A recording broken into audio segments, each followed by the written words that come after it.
We're back with all things Kickstarter, and this week I wanted to go through how I finally finished packaging and sending off those last of the Kickstarters. There are 5 tips that I'm going to share with you today that I think are so important for having a really successful Kickstarter campaign, specifically for children's books, because that's what I did and that's what I know. The most important one is in my 5th tip, and I really encourage you to wait until the end so you can see the story and just how beautiful and amazing that was, so you make sure that you include it in your Kickstarter, because this is just, it's too good to not. Hi, I'm Christy. I'm mama to 3 fun-loving, energy-filled kids. I'm wife to my best friend and now business partner.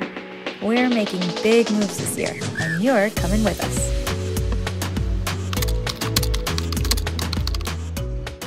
We finally got the book boxes in to finish the fulfillment of our Kickstarter and was able to get nearly all the addresses for our Kickstarter backers. I'm only waiting on 2 other backers to get back to me with their addresses, which I think is pretty good. Here are a few clips watching the process of packaging up some of these packages.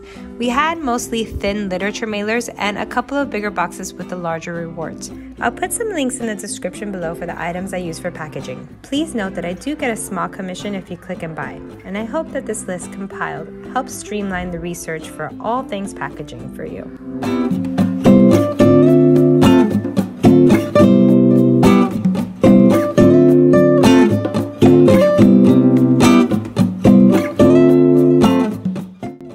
Dropping off the Kickstarters today at the USPS office. I'll let you know how long it takes. So are you still like waiting on some? Huh?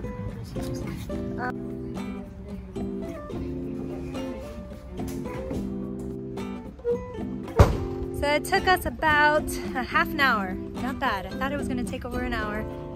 A little bit longer. 40 minutes, 45 minutes, less than an hour, which is great. It was not 3 hours. And so now we're off to the next thing. Now let's jump into 5 great tips to run a successful Kickstarter campaign for children's books. What is today? Kickstarter launch day! I'm about to hit the launch button on Kickstarter.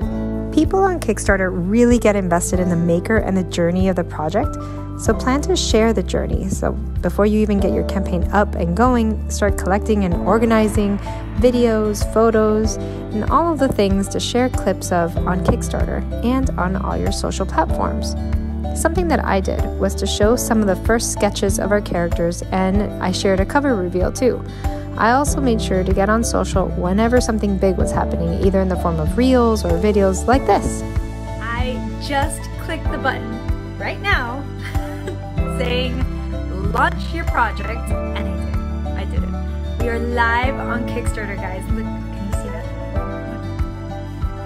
Your project is live. I also shared my illustrator stories on her process too.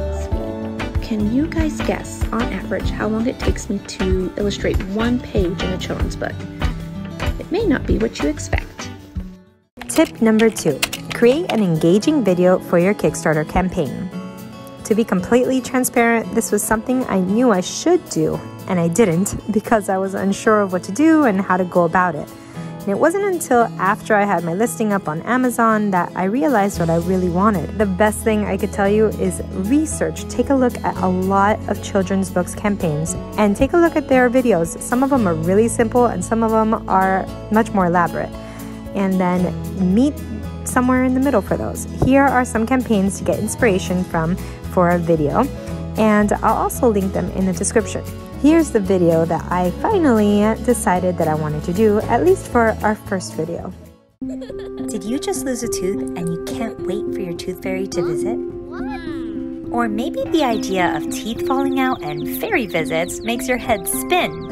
Join Clara, Matthew, and David as they challenge each other's beliefs and dive into their vivid imaginations.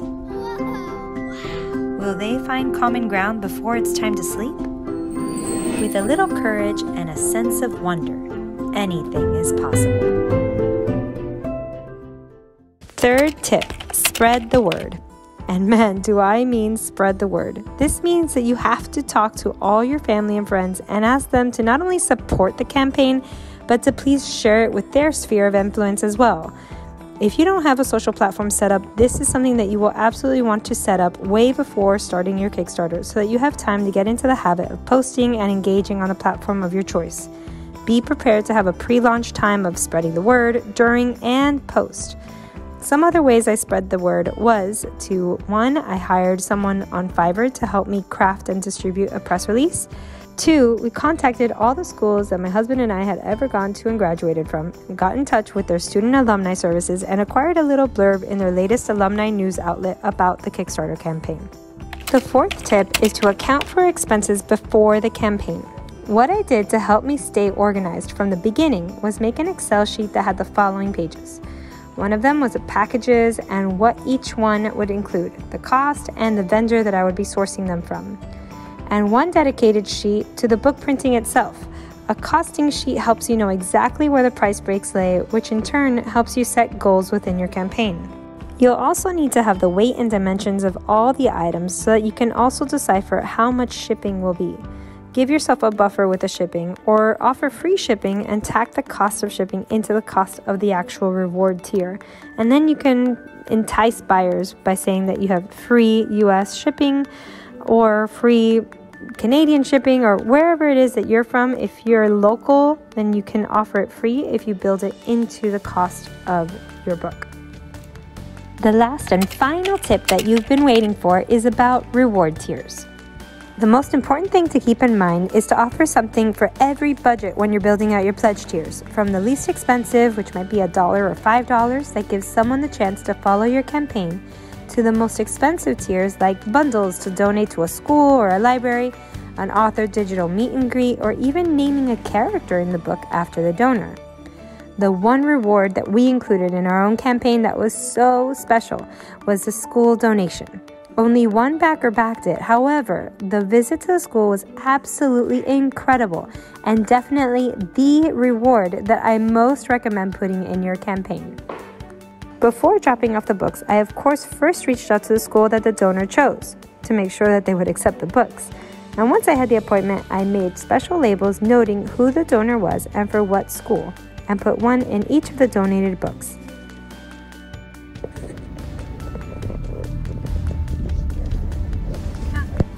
Today we're going to do a very important delivery of some donated books. How many books do we have there? We have 1, 2, 3, 4, 5, 6, 7, 8, 9, 10 books. 10 books that were donated from our Kickstarter, and what we did was we had as one of our Kickstarter rewards a school donation, and it was 10 books to the school of their choice. Obviously, because I wanted to do these donations in person, they had to be in the city that I lived in, and so the person that donated chose this school, and I made an appointment with their librarian, and we're gonna go ahead and do the drop-off. Now, I'm not sure that they'll let us film anything when we're in the school, but this is what we're doing. We'll see what happens. At the end of the visit, the librarian invited us back to be part of their book fair so that they can include a local author to speak with the kids during the fair. That connection would not have been made if it wasn't for the school donation level, and now my wheels are turning on how to reach out to more schools. Offering this reward tier might just put you in a much more comfortable position to be able to reach out to schools and make those sorts of connections. So definitely consider adding that reward. I hope that these tips got your wheels turning. If you have any questions, feel free to put them in the comments section below, and I'll be sure to post some valuable resources to look into further that I think you'll find super helpful down below.